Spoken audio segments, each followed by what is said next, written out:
Hello, welcome everybody to BrandUp Live. I hope you're all well.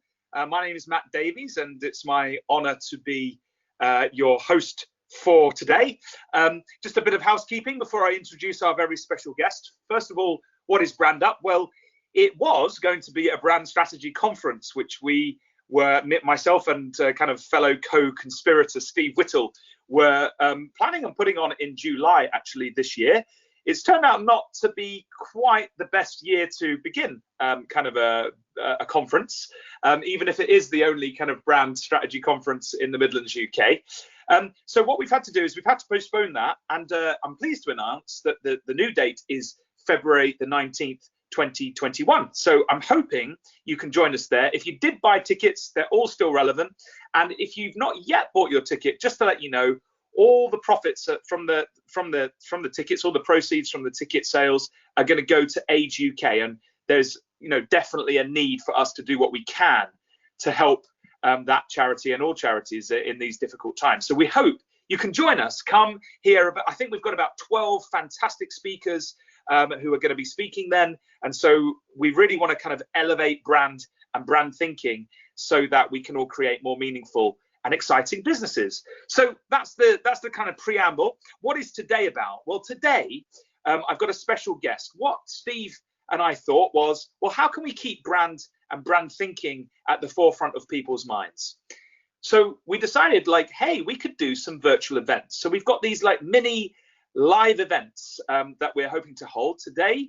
We're really excited to welcome on Julio Taylor, who I'll introduce more fully in a few moments. And we've also got another one lined up with Aid Cheetham, who I'm really excited about. He's the CEO of Cooper Parry.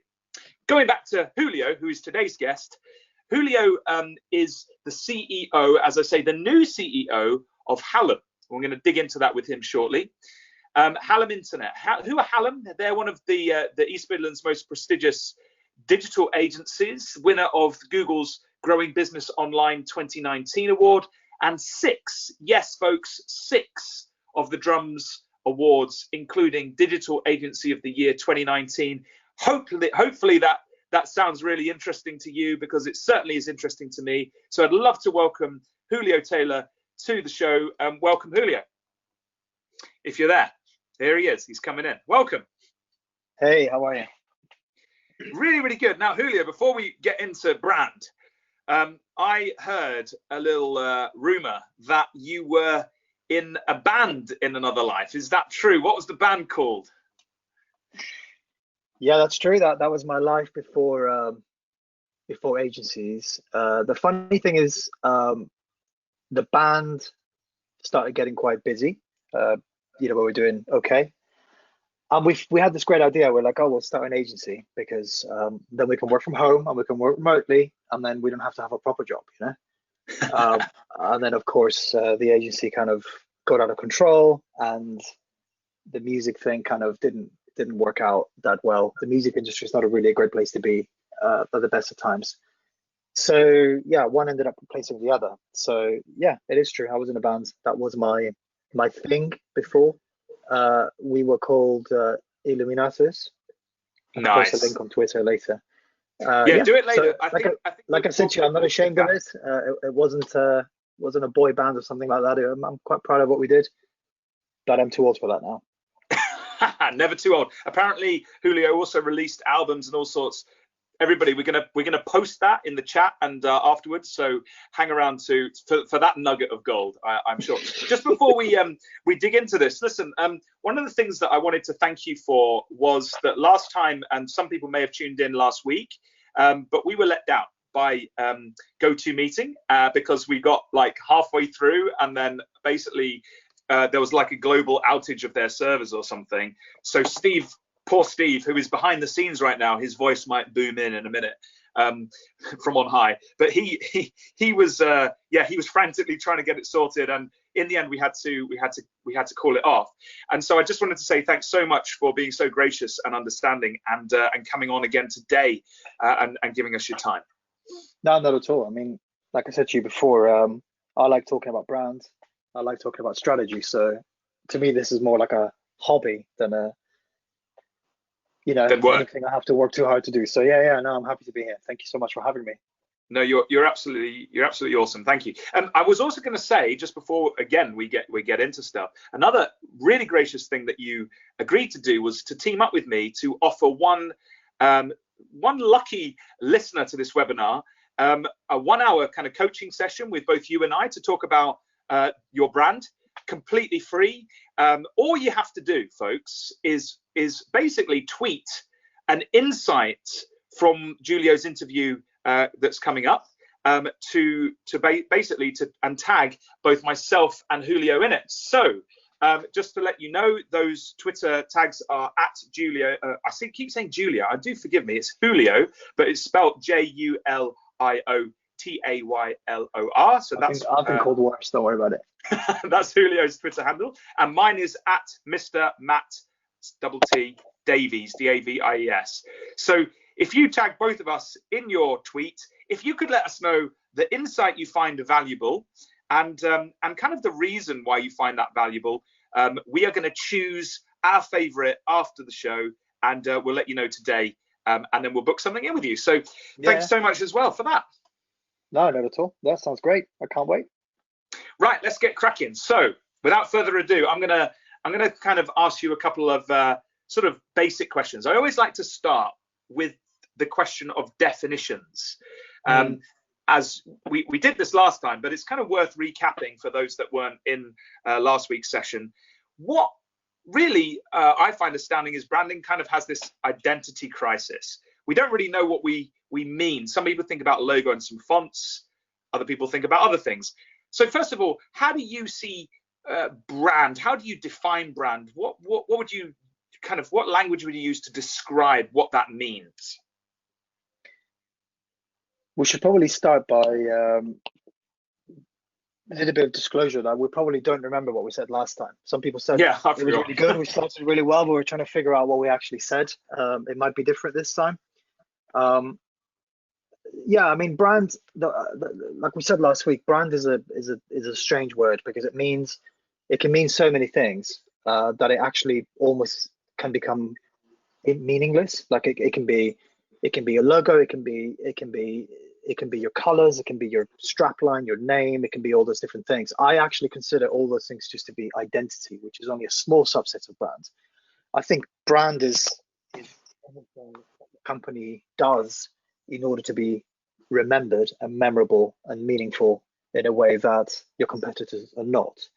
So I would say even your reputation for reliability, like for example, GoToMeeting's failure last week, I think your brand needs and suffers or gains from things like that. And it's actually a combination of everything, which is why it's such a complex issue that actually needs to be spoken about. It's not like just that we enjoy talking about it. You have to talk about it because otherwise it becomes some sort of hollow collection of color and fonts and things like that, which are really, that's not brand.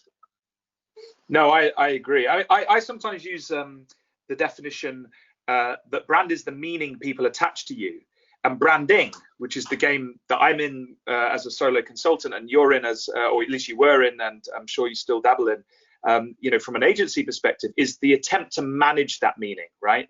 So that's what branding, that's how I see it.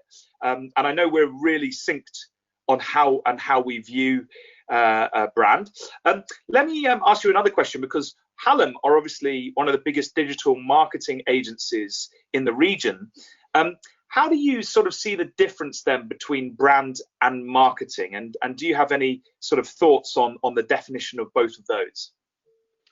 Yeah, that's a great question, and actually that's quite a big talking point at it's a big talking point at Hallam at the moment, because I've been speaking in my previous role as creative director. I often spoke about the sort of lost art of advertising and the lost art of marketing. When it comes to digital, we became very focused on the numbers, the performance, the metrics, and we began to lose sight of what actually makes marketing and advertising compelling.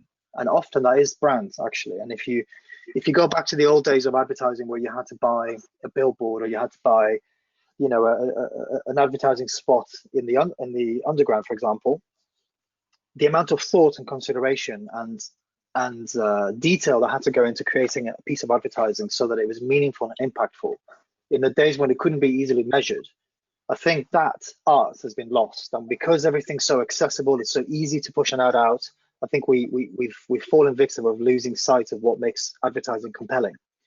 And I think the path that we're on at the moment, our Hallam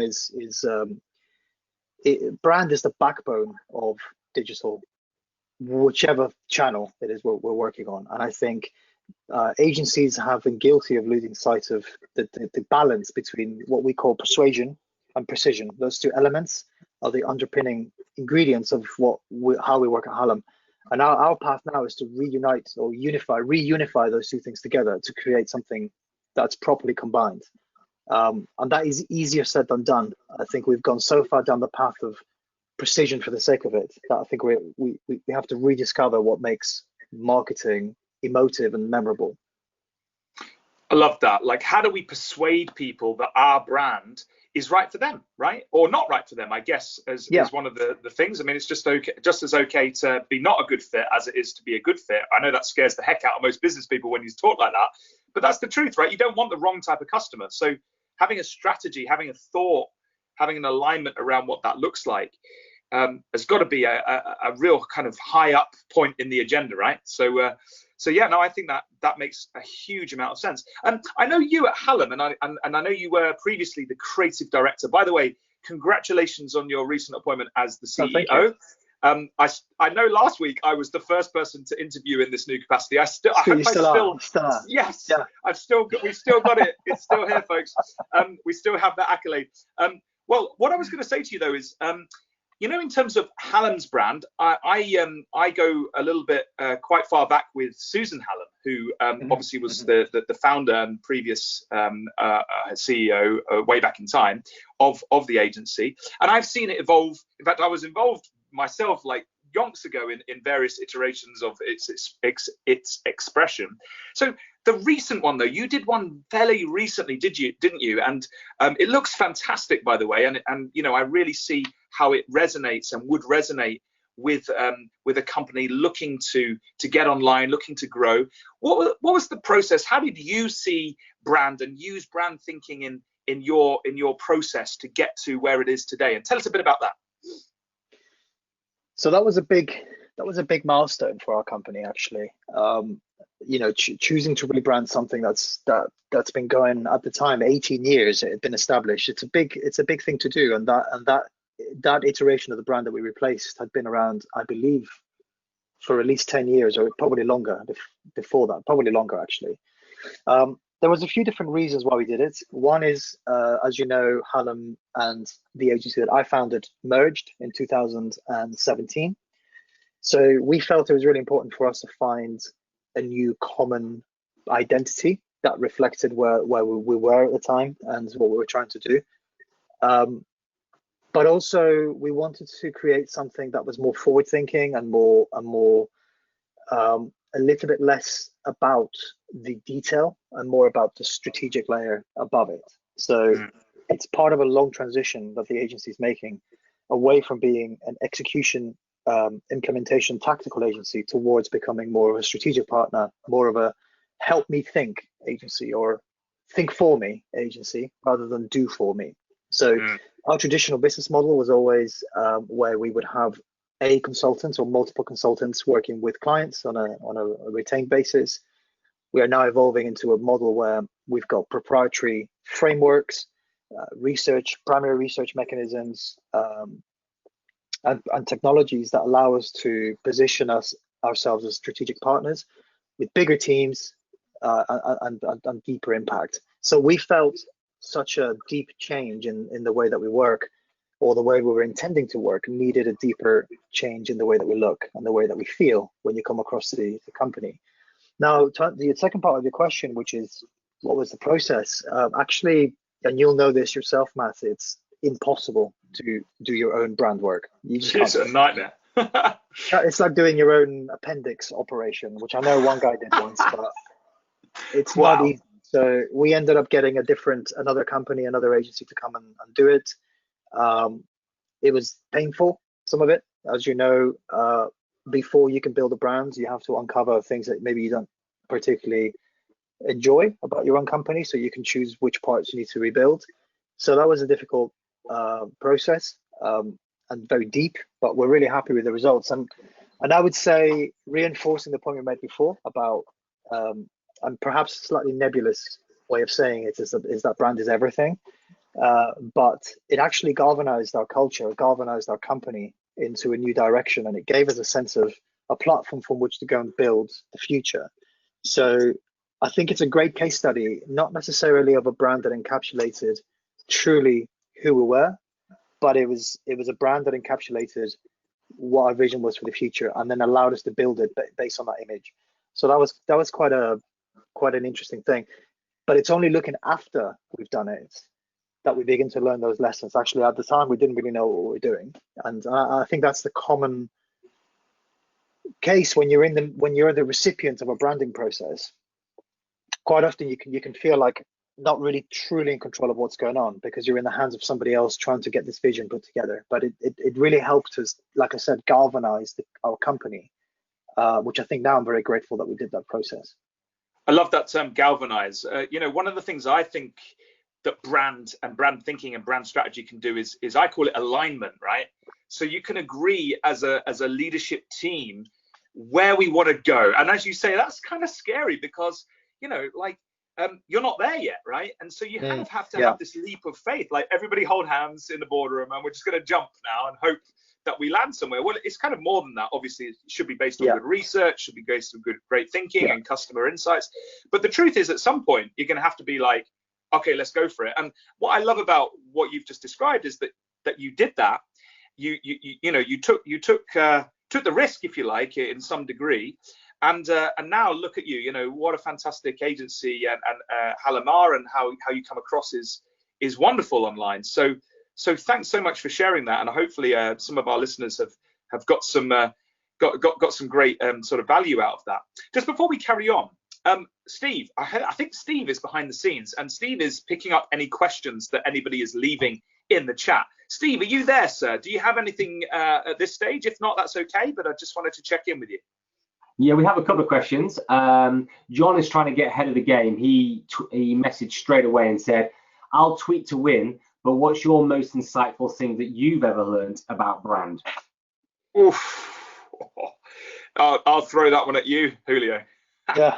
The most insightful thing ever. You're the brand guy. The most insightful thing I've ever learned about brands. The last thing is the logo. It's the least important thing. Oh, that's good. That's what I think it is. I think sometimes I can give you a great example of a brand. I can't tell you who it is, but I can tell you the process. A very well-known brand in Nottingham that we worked with very closely. We ended up doing some fairly deep work in terms of strategy, brand, direction, positioning, and not a single visual element has changed despite the work that we did. Nothing, not even a color, not even a font.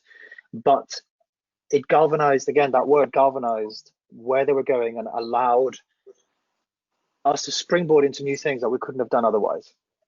So I think it isn't, I think I would, if I were to make it, if I could go back in time, I would, and I was able to do it, I would change the wording between identity and what we mean when we talk about brands. They're not the same thing. One of them is the the bricks and mortar and the interior design, and the other is the architectural plan. They're completely different things, and they're not done in the same way.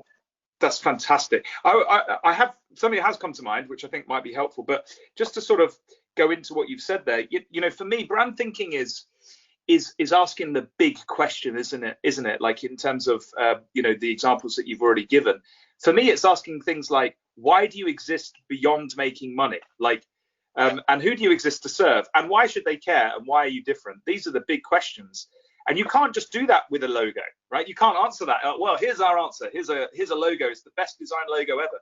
Really? Well, that's great for you, but actually, is that going to actually change your business? Is that going to solve your problem? No, it isn't. What's going to solve your problem is strategic alignment.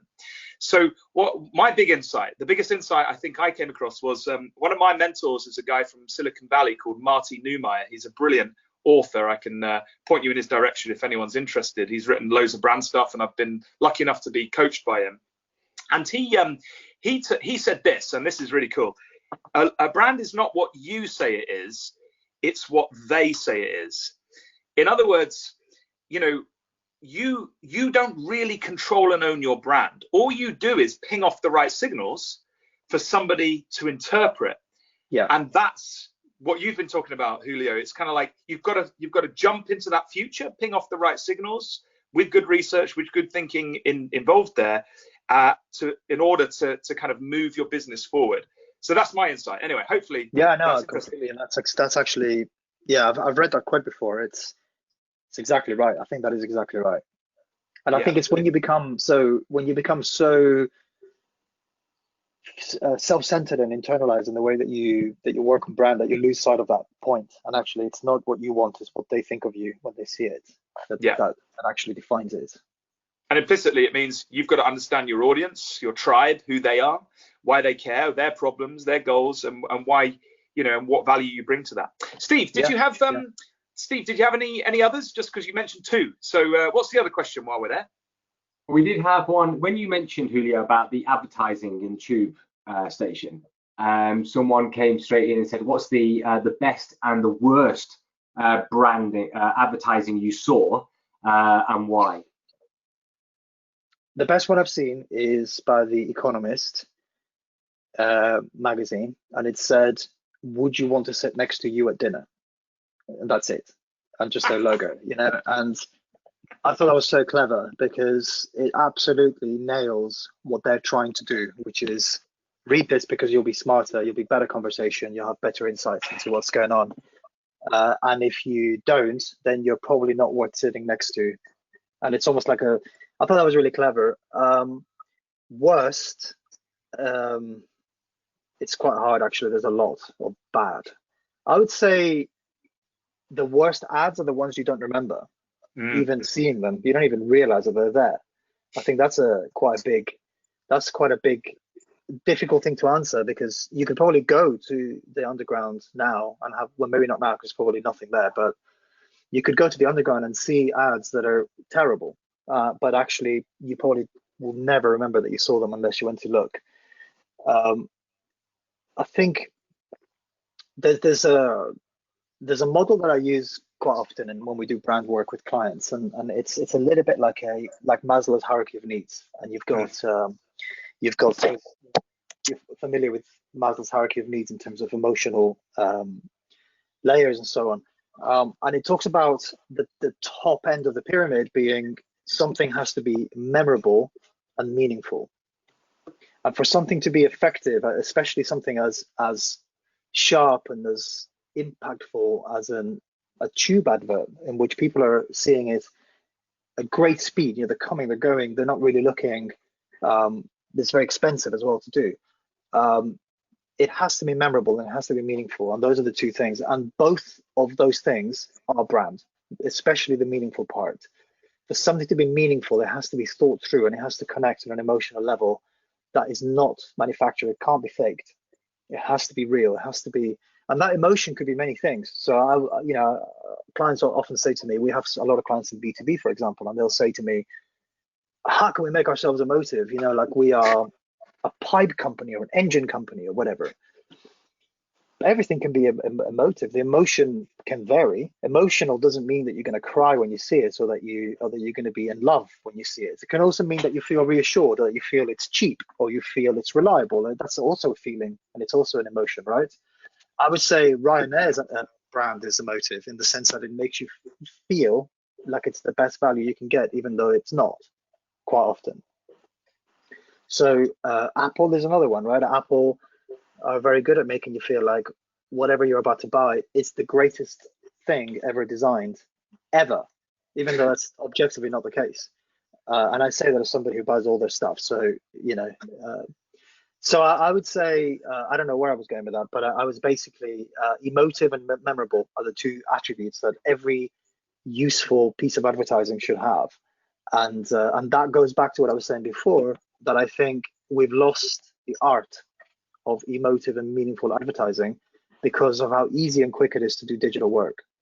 I think that's absolutely fantastic. I love how you compare traditional advertising with digital advertising, and the same craft, the same thought, needs to be considered. And I think the other thing that I thought was brilliant about what you said was it has to be real, because as a solo consultant, one of the things that I find is, when you actually get into the skin of a business, what you say is, look, we can even position you. We could do the best ad ever, right? And everybody's excited about it. But if then reality of when they come to do business, the customer experience doesn't live up to the expectation that you've set, then they're going to hate your brand. They're going to really be disappointed.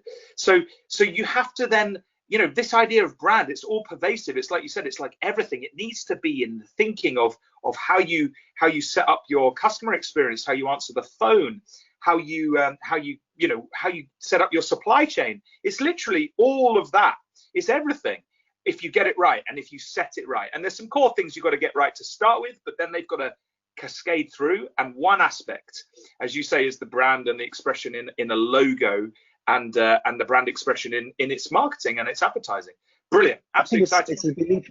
I think it's also a belief system, right? I think that's another thing, is that I often hear people make fun of the Apple support guys, the geniuses that you get at the Apple stores, and people make fun of them. And I often think about it and then say, well, they actually believe that they have superpowers. Like, they actually believe that because they are so ingrained in this brand thing that they actually, it's more than just a job to them, and that's part of the reason why they are the way they are. So they're absolutely enthused by what they're doing. I think that itself is probably a great example of brand. Is every single app store in the world has the same experience when you come in. And that is not by accident. That is a careful calculation of every single element of the brand is executed to absolute perfection. Definitely exciting. Yeah, it's within and without. It's the whole thing. Right. Okay. So I'm going to move the conversation on a little bit, if that's okay. So just kind of moving into this idea now of Hallam's clients, right, and how you would approach projects and brand for your clients. And I guess really maybe we could throw this into the mix as well, particularly in the context of the problems that we're facing as a society at the moment, with the COVID outbreak, which we're sort of talking in the middle of. Like, maybe we could mix all that round together. Like, how do you kind of go about beginning to think about brand in the context of today and the challenges customers are facing right now? Got any thoughts on that? I have a lot of thoughts on that. I bet. It's probably good for me to go back a little bit to two fundamental points that I think set the scene for today. Okay. Today has been COVID, not just this meeting. One, I think, is the fact that we live, and I've been speaking about this for 2 years now. We live in a very special era in which digital natives are now your primary decision maker. Millennials now form the majority of buyers in terms of demographics. Their expectations of what you offer as a brand in terms of digital and brand and messaging and empathy and all those things is the highest it's ever been in history. And there's a lot of empirical evidence that shows that the buyer of today or the buyer of tomorrow is much more affected by brand messaging and empathy than in the past. The functional benefits of a product are no longer enough to convince your buyer in the future. The heart buys and the mind justifies. That's something I say quite a bit. That's one thing. So the expectations, and that expectation is set by the fact that you can pick up your phone and in this thing, there are some of the greatest user experiences ever created are all in here. Netflix, YouTube, whatever. There's never been, that is the pinnacle of design as we know it in terms of digital experience. So that's one side of it. Expectations are sky high. The second thing is that we also live in something that we refer to as the attention economy, in which there is more content than there are eyes in the world to consume that content. That means that in order to make a mark in that economy, the currency of that economy is actually attention and empathy and design and brand and messaging and making something memorable. In the space of one Instagram session, you might scroll across 1,000 posts, of which 15% might be ads. You've probably scrolled over tens of thousands of pounds of advertising spend on a daily basis, and you don't even realize you've done it. And that means that in the attention economy, the currency that you have to capitalize on is empathy. It's attention, it's messaging. It's that one little silver bullet that's going to make the difference between an ad being ignored or an ad being noticed. So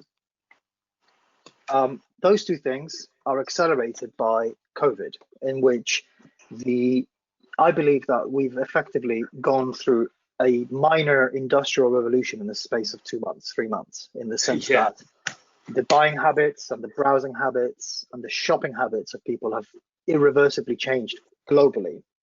There are billions of people who haven't left their homes for months, billions, literally. They are now primarily online shoppers. They're primarily consumers of media in a massively irreversible trend that is here to stay. So when you combine already high expectations, already high demands from customers in terms of how your brand is perceived, you combine that with the fact that younger buyers and millennials and younger are primarily driven by your meaning and your purpose and your ethics and things like that. You combine that with the attention economy, in which the sheer volume of content is so high that it is an arms race in order to get it noticed. And then you accelerate that by the fact that 50, 60, 70% of the world's population is at home right now. And they're buying online. Doesn't matter where you live, pretty much. That is a very specific set of things that are changing the game that you have to play. So I actually forgot your question, but I hope that's relevant.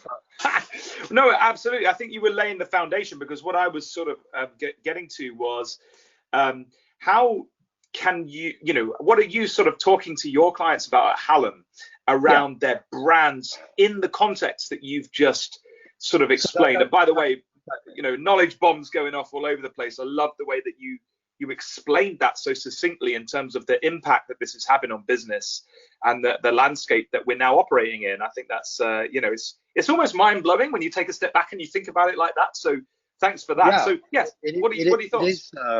It is. I mean, everything I'm saying, I haven't invented any of it. I wish I had. This is all stuff that I'm hearing from a lot of places. So back to our approach to that. Our approach is there's two things. One is our job is to synthesize that information into something clear that people understand. Kind of like I'm doing now. Our job is to synthesize that stuff into actionable strategies that you can use. And secondly, I believe that brand is not a product. It is the backbone to everything else that we do. So I don't think there's a single product or service that you can launch today that doesn't rely on brand for it to be successful. I was listening to an amazing podcast called How Stuff Works. Oh yeah. Stuff you should know. Sorry, it's a different one. Stuff you should know. And they were talking about the Black Panthers movement in light of recent events, and the guy on there was talking about the impact of their brand at the time was so powerful that they made great traction because of the way they dressed, the way that they spoke, the way that everything was packaged, because it resonated in such a powerful way that it made their incredibly valid point much deeper than it would have been if it had been scattered with facts rather than by the sort of magical binding elements which we call brand, effectively. Mm-hmm. So our job as an agency is to synthesize thinking and to put brand at the absolute core of all the activity that we do. That's the backbone of the future. It isn't just about data and targeting and precision anymore. There's way more to it than that now. Absolutely. I love that. I think, earlier in the conversation, you mentioned Maslow's hierarchy of needs, right? And that, for those that don't know, obviously it's kind of like a ladder, isn't it? There's like a pyramid, and you basically don't go up to the next stage of your need until the previous need is fulfilled. And it starts off with stuff like safety, water, just survival. And at the very top, there's this kind of like self-expression, which is kind of like, you know, you're choosing your own path and living into your own identity. And what I think is quite interesting with the COVID outbreak that you kind of mentioned is where perhaps previously brands were playing at the top of the pyramid, you know, helping people to express themselves, for example. Suddenly with COVID, everything's come crashing down to the bottom of the pyramid. You know, we were worried about toilet roll, right?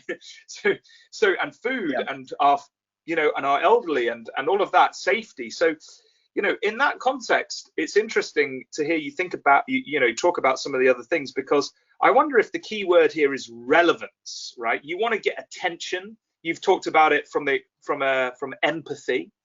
If you're empathetic at this moment, you are relevant to people. You know, if you're saying the right things and doing the right things so that they create the right meaning about you. So I wonder if it's along those lines. So with that in mind, like in terms of what you're doing at Hallam, have you got any thoughts, any advice that you would give brands, business people, anyone tuning in right now, in regards to how they think about their business, their brand? I know it's quite a general question, but particularly now as I guess people are starting to think about coming out of lockdown, what that feels like if they're feeling unsafe, messaging. What do you've mentioned empathy. How do you sort of express that, and how would you go about it?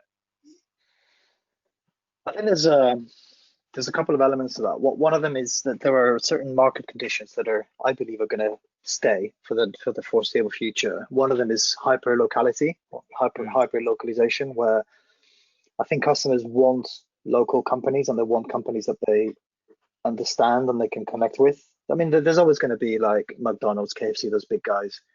That's always going to happen. But I think we've because of lockdown, we've seen a shift towards local companies who are not constrained by the supply chain problems that we've had with lockdown, who can do deliveries in a different way and so on. But also, I think in terms of how you position your brand, apart from really capitalizing on some of the local opportunities, I think being purposeful and meaningful, I think that's really what it is. And then it doesn't mean that you're on some like noble course to change the world, but it means that it means something. Like, I don't really know how to explain it, but you can't simply just describe what you do with a bullet point list of its benefits and expect that to be enough. It simply isn't ever going to cut it anymore. And I think everything is for somebody, or it's for nobody. If it's for everybody, then it's for nobody, effectively. So who is it that you're trying to target? Who is it what does your ideal customer look like, and what motivates them? What does the future look like? And start thinking about deconstructing those things in a very simple way. And work that you do, the great work that you do, is been helping people to find that voice, not based on your Matt's opinion of what that voice should be, but based on fairly simple pillars that when you combine them carefully, you get a very unique but simple voice. And I think finding your voice, I would say, is more important than even your logo, even your design and so on. I would also probably say that overcomplicating your branding can dehumanize it, and it can become less appealing for an independent brand. I would say at this point, people are looking for sort of post-purpose. I've read that term already, where it's a bit like when the big brands are doing something, then it's probably no longer worth investing in anymore. And one of those things is sort of this wearing your heart on your sleeve purpose, piano music kind of branding stuff. That it's probably now peaked, So I don't think you can rehearse that. I don't think you can plan that. I think it just has to be, because when people walk through the doors and they come to your office or to your shop, if what you've said to them isn't what they expect, then the mirage is dead and it will never recover. So being true to what you're actually trying to do and being real about that, I think that's a really important thing. But most importantly, that you do have a brand, and that doesn't mean complicated brand strategy or any of that stuff. It means that you have something that you can explain in one sentence that is a reason to exist, that you have this sort of elevator pitch that is understandable at the outset, so you don't have to explain it. That's absolutely fantastic. I would 100% agree with everything you've just said. And I think implicit in that is taking time with, once you've identified your target customer, it's taking time out to really get to know them, isn't it? Like, where are they right now in the middle of this turbulent time? Like, you know, single moms, you know, or, you know, families with kids at home now, and mum and dad trying to juggle work, and, you know, there's loads of problems. So is your brand relevant right now is the big question. And if it isn't, then how do you get it relevant? And clearly, like, your advice, I think, is great. Get to know your tribe, you know, and make sure that you're living into a truth. Truth has a massive kind of thing for me. I think that's why I love brand strategy enough. And as a designer, I know you're the same. Like, I used to, like, my background is in graphic design, I should probably explain. I used to just hate it when I was asked to kind of, you know, create something that was like a veneer, and the truth was not even relevant. And it's like, but this is going to be found out, guys. You know, I know this isn't the truth. I've been to your office. I've seen what it's really like. This is all a lie. And that, to me, I can't cope with that. So, you know, I agree with everything you've said, and we've got to be true. So just going to kind of check in with Steve again. Steve, voice of Steve, have we got any other questions that have sort of come about from the knowledge bombs Julio's been setting off all over the place? Yeah, absolutely. And I'm hoping that there's lots of tweets going out because of all the knowledge bombs. But we have, so I'm going to give you this question, and you've got 30 seconds to answer it because we're running out of time. Tim wants to know, what's the best brand book you've read and why? The best brand book? Yeah, so which one would you recommend to him? That's a good question. Matt's desperate to answer his. Matt, you answer first. Let me think. Okay. I mean, beside my own book. I was going to say Matt's book, but I thought it was a bit crass. Beside my own book, I think one of the best books, I've mentioned Marty Neumeier before. If you love a good read, like a business thriller that explains everything that Julio has been talking about and I've been talking about, but puts it in the context of actual real life, there's a great book called Scramble by Marty Neumeier. And it's kind of like a business thriller. So there's like a CEO, there's a board, and the board basically say to the CEO, unless you turn this company around within X amount of weeks, we're going to close the company down. So the pressure's on. And so what he then has to do is reimagine the whole company from top to bottom.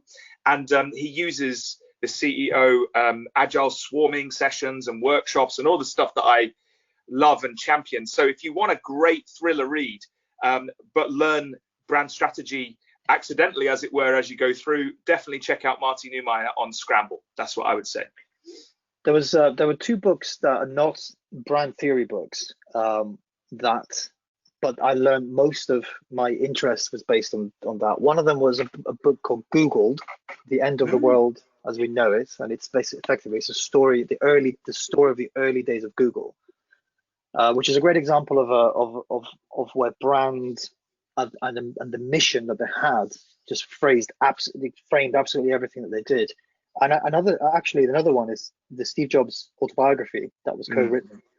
Again, the amount of energy that was placed into the purpose and the reason rather than the outcomes of what they did is really quite inspiring, and it really reinforces my philosophy, which is that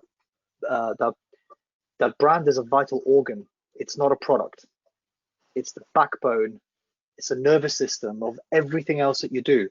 Without brands, they are not worth doing when it comes to marketing. So it's itself, a brand alone is also fairly useless. You can't launch a brand with just company with just a brand, and you've got to have something to sell, right? And that's why the reason I don't believe that it is a product. So that's what I think that Steve Jobs was so absolutely driven by this belief system of brand that he took it too far and got himself fired from Apple as a result. But you know, like, the guy absolutely had the vision, you know, and that book for me was incredible because it's a real first-hand account of how that happened and why that happened, which was really great. I think that's brilliant. I think, yeah, Steve Jobs was kind of like he epitomized putting brand in the boardroom, right? Brand, you know, shouldn't be just tucked underneath marketing. As you pointed out, it kind of needs to be raised right up to the top so that all the business elements, including marketing, including the expression of the brand, but also HR and operations and you know, and recruitment and all of the other stuff, the operations of the business kind of need to feed off of it. That's what I believe. That's why Steve and I have started, you know, BrandUp as a conference, and why I believe that it's it's been as popular as it has, even though we haven't even been able to have the conference yet. So yeah, no, 100%. And I think they're great tips. Steve, have we got anything else? You've got a couple of great ones in. You were talking before about how important the brand is and taking things to market. His first name is G, so let's call him that. In the business-to-business market, what do we need to do now or differently to attract decision makers, and given the long time frame from initial interest to purchase? So this is when you were talking before about lockdown and everything else. B2B that's a great question, and I really love B2B, so I'm glad you asked that. There's two things. One, it's a myth that B2B decision makers are different to B2C decision makers. The only thing that's different is how they buy. But actually, the amount of convincing and persuasion and the techniques that you need to use are broadly the same, because the person who is a B2B buyer, when they go home, they're a B2C buyer, and the motivations and those conditionings and the attention economy and all that stuff that I talked about, they're just as susceptible to that as they are at home. What is different though is the buying unit or the buying cycle. That's because you've got this long buying cycle and this much bigger buying unit. One piece of practical advice that I can give you is the higher up the food chain you go in a B2B decision-making process, the more high level and less detailed the pitch needs to become. What usually happens in B2B is the person who downloads your PDF and then takes it to their boss is a desk researcher who probably isn't a decision maker. So what you've got to give them is things like easy to download resources, a very simple to download and print PDF that they can take to their boss or email to their boss and so on. And you've got to make their job easy so they can make their boss's job easy, so then they can make their bosses and so on. So, but I think the mechanisms by which you trigger interest and you trigger, progress through that funnel is the same. You have to become memorable and you have to become meaningful. Now, memorable in B2B can mean something very different, and meaningful can become something different. But I think simplifying your message, having this super goal that you stand for, that you can be very clear about and say, we exist to make every process better, that every manufacturing process can be improved and it can be better than it already is. And this is how we do it. And being very, very simple and very clear about your purpose as a B2B company is very, very important. Another little side point on B2B is we're currently going through this sort of awakening of B2B as far as online goes. And there is an increasing amount of noise that I don't think is particularly well focused, because I think a lot of B2B companies are finding their feet. So I think there's a real great opportunity to really stand out, cut through the noise and do something remarkable by treating your B2B decision makers as people and humans, not companies. Because the people who sign the check and the ones that decide to buy from you are not the companies, they're people. And they need to be convinced with the same level of respect and care than you would B2C, albeit at a longer time period. That was fantastic. Wow, mind blown. I think we're back to understanding our tribe, understanding our customer. And, I always think it's quite interesting because we often have these, convoluted conversations, at least in my experience, when we talk about, when I go in to talk about B2B, right, with B2B clients. And one thing I always find remarkable is how much we don't know our customer, right? So you talked there about maybe multiple levels of influencers to the decision maker. You need to get to know what they are. You need to befriend these people, find where they're hanging out. You need to try and talk to them, get them on board, incentivize their feedback somehow, so that you can craft the whole experience so that you really are a meaningful and relevant brand for them. And I think that really would be one of my takeaways from what you said, Julio, in terms of B2B, and in terms of being relevant in that marketplace. It's the same principles. Know your customer, know your tribe, know why you're different, know why they should buy. And if you're not different and there isn't a good enough reason, you've got to do some work on your business, not have a go at the marketeers or the salespeople, right? Yeah. You've got to make it real, got to make it true. So I think we're pretty much coming to the end. I just wanted to sort of say thanks so much. Is there anything else you wanted to kind of leave our audience with today, Julio?